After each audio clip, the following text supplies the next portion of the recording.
What is going on, guys? It is Bucky and welcome to your, this is a third intermediate Java program tutorial, and in this tutorial I'm going to be going over a concept called recursion. Now recursion is usually a concept that gives a lot of people trouble because, in concept it's kind of confusing, but it's actually really simple once you see it in action, and that's what I'm going to be teaching you guys today. Now all recursion is it's pretty much a method that calls itself. So here's what we're going to be figuring out in this tutorial. Let me go ahead and give myself space. In case you didn't know what factorials are, like 5 factorial in math, it pretty much means 5 times 4 times 3 times 2 times 1. It pretty much means whatever number you tell me to give a factorial times itself by all the other numbers until 1. And obviously you don't times it by 0 because then anything factorial would be 0. So 5 factorial is 120 if you times all those together equals 120. 4 factorial is 4 times 3 times 2 times 1, which is 24. 3 factorial is 3 times 2 times 1 if you want, which is 6. And 2 factorial is 2 times 1, which is 2, on and on. You don't need to hear me do all that, but I just said it anyways.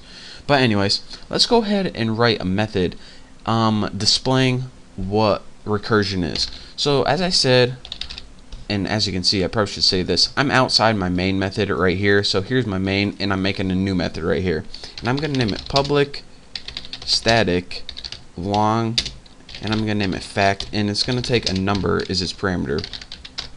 So as you can see, why a method calling itself would be useful in this case, because you don't really know what number they're going to enter to begin with. So say you were expecting them to enter 5 factorial.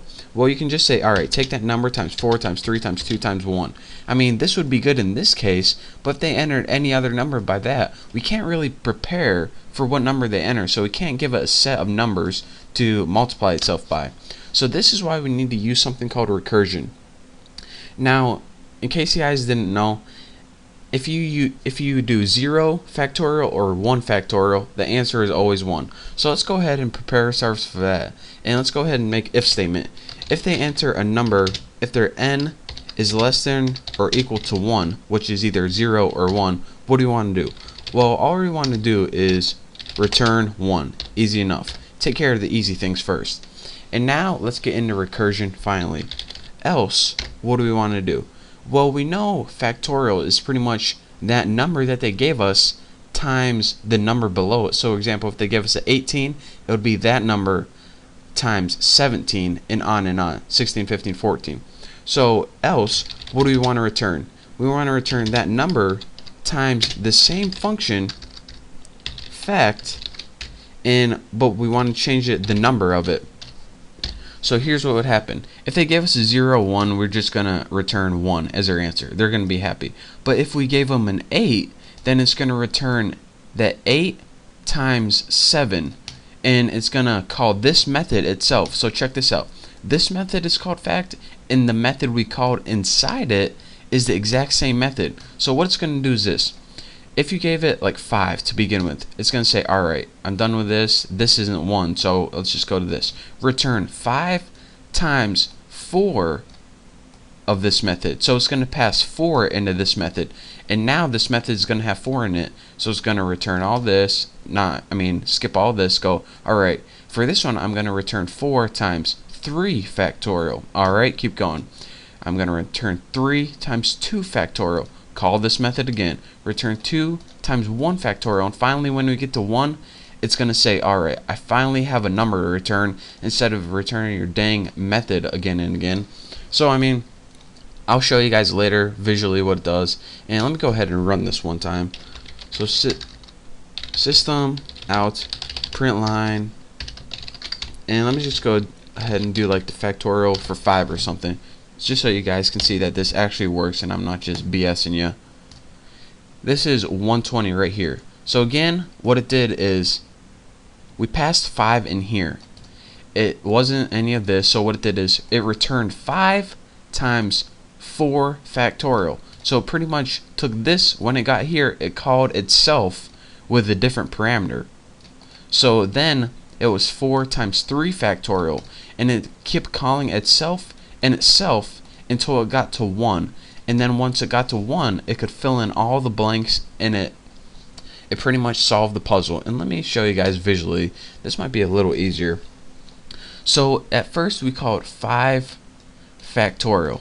Alright, so what our method did is it called 5, right here, return n, times factorial n minus 1. So 5 times 4 factorial. And it doesn't have the result for this yet. This is the result we're trying to achieve eventually. But it doesn't have the result for this yet. It needs to fill it in later. It says no problem. Well, now I'm just going to call a new method to try to solve this, called 4 times 3 factorial, which is 4 minus 1. Oops. Which is 3 factorial. Well, now I need a result for 3 factorial, so I'm going to do 3 times 2 factorial. Well, now I need a result for 2 factorial. So now what I'm going to do is 2 times 1 factorial. Well, now I need a result for 1 factorial. Oh, well, look at what we have here. This is called the base case. And whenever I get to 1, I can just return a 1 eventually.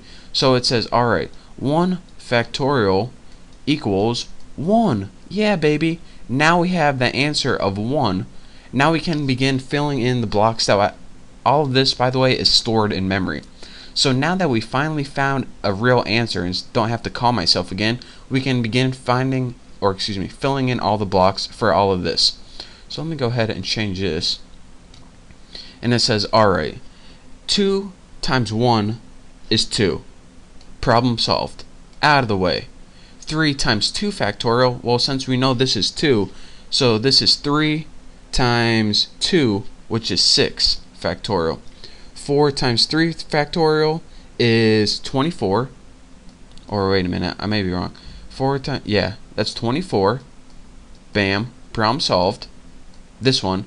And now that we know what 4 factorial is, it's 5 times 24, which is 120, right there. And oh, you asked for 5 factorial? Yeah, it's 120.